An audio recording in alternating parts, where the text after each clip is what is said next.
All right, let's bring in our political panel. Kevin Sheridan is a Republican strategist and was communications director for Paul Ryan during his 2012 vice presidential run. He's in Washington. And here in New York, Zerlina Maxwell, a Democratic strategist and former director of progressive media for the Clinton campaign. Welcome to you both. Thank you. So much to talk about. Let me start with you, Kevin, because this development with Israel is certainly getting a lot of attention. This White House statement on settlement construction, something of a reversal for the president. How should we understand this? Well, look, we don't ultimately know what Donald Trump's approach to the peace agreement or the hopes of a peace agreement in the Middle East between Israel and the Palestinians will ultimately be, but we do know that he's bringing negotiation skills that we've never seen in a president before, and if he can look at it with a different through a different lens, that's probably a good thing for an intractable situation for the last 70 years where no other president has been able to do much on this.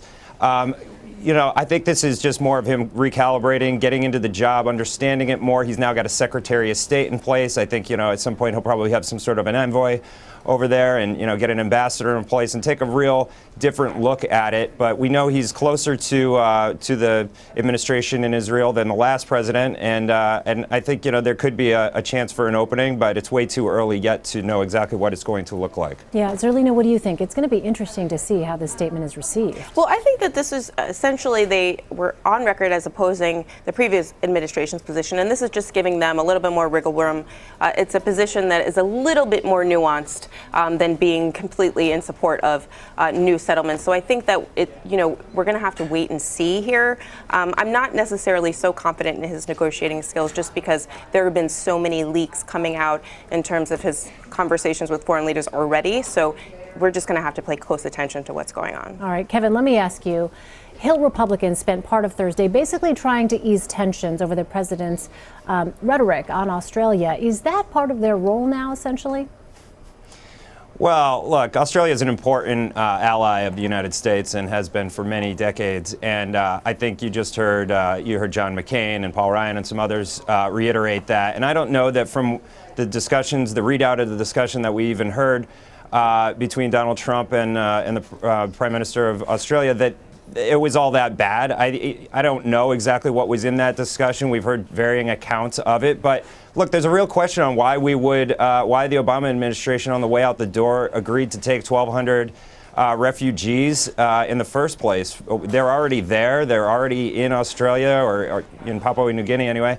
And it's unclear to me what the benefit to us in taking them when they could easily just go to Australia as well. So he was calling a bad deal or something that he thought stuck in his craw and was kind of strange to him. So it might just be, it's probably just a small thing in the grand scheme of things, and we'll just have to see. Yeah, Zerlina, isn't this pretty much in keeping, though, with what we would expect, given what Donald Trump has laid out as his view on refugees and immigrants? Yes, but I couldn't believe I woke up in the morning and we were having a fight with Australia. I mean, we're 10 days into a presidency and we're fighting with longtime allies, and that's problematic. But also the fact that we know what happened in that phone call, and we have sort of differing reports based on leaks that came out of this important phone call. But beyond that, I think that you're seeing the ramifications of a Muslim ban, which the president has called a ban on Twitter, and you're going to have a number of different allies in the world coming up against our ban and our policy, which I find problematic as a liberal, but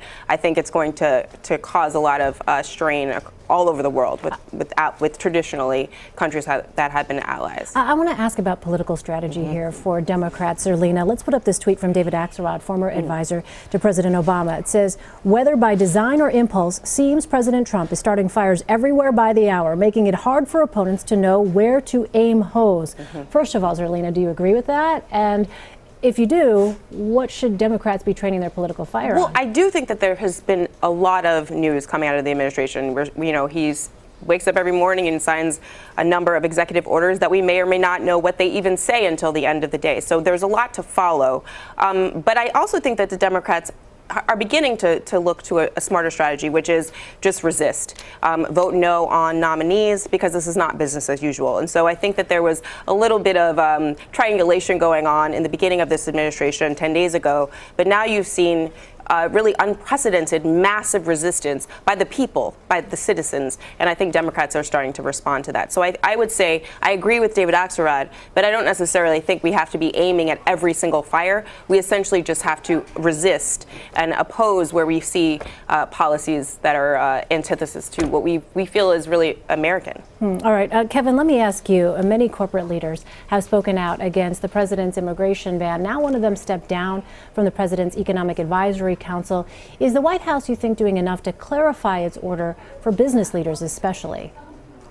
Well, this is especially disappointing that the left has put pressure on the CEO of a company who does need, is running a business and needs customers and his employees to feel good about his business. And he's getting pressure from left groups that are, saying they're going to boycott Uber and not even allow him to talk to the Trump administration. He didn't even endorse Donald Trump. He was saying that he would be willing to be part of discussions on economic policy. And when we've got Obamacare in a death spiral and growth has been below 3% for 8 years. What's wrong with that? Why shouldn't we be talking to some of the most innovative and smartest CEOs in America? So it's disappointing to see that the left wants to put pressure on any business leader that would even dare talk to the Trump administration. But that's what happened here, and unfortunately, we're not going to have him be a voice on that council now. And he wasn't even necessarily endorsing everything Donald Trump believes in. He was simply being a part of the discussion, and that's sad, frankly.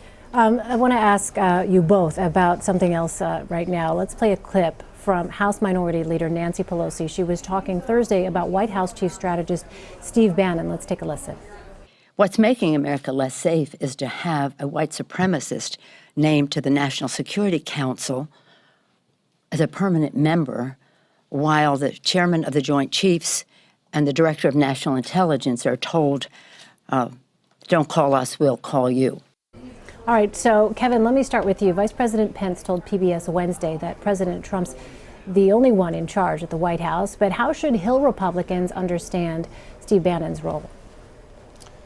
Well, Steve Bannon is in the same role that, David Axelrod or Valerie Jarrett or, Karl Rove and others have been in, and that is that he has an important voice in the White House, but it's clearly not the only voice. And Donald Trump, by all accounts, is always the decider on all big decisions, and he really sets the course. And Steve Bannon is just one voice among many, and I think the style that Donald Trump has shown over and over again is that he takes all sorts of voices from dissenting views, he lets them fight it out, and then he makes the decision ultimately. So I think it's we get a little ahead of ourselves when we start prescribing too much power to one person, one staffer inside the White House. I think there's a number of people that are there, and he's certainly got a very competent, very strong national security team in General Mattis and Kelly and others that he's going to be relying on for national security issues.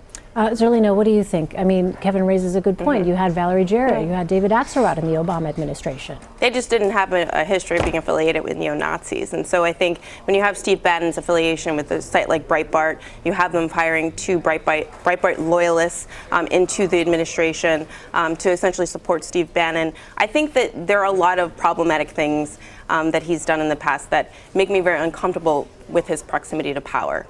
All right, Zerlina Maxwell and Kevin Sheridan in Washington, thank you both for your time. Appreciate it.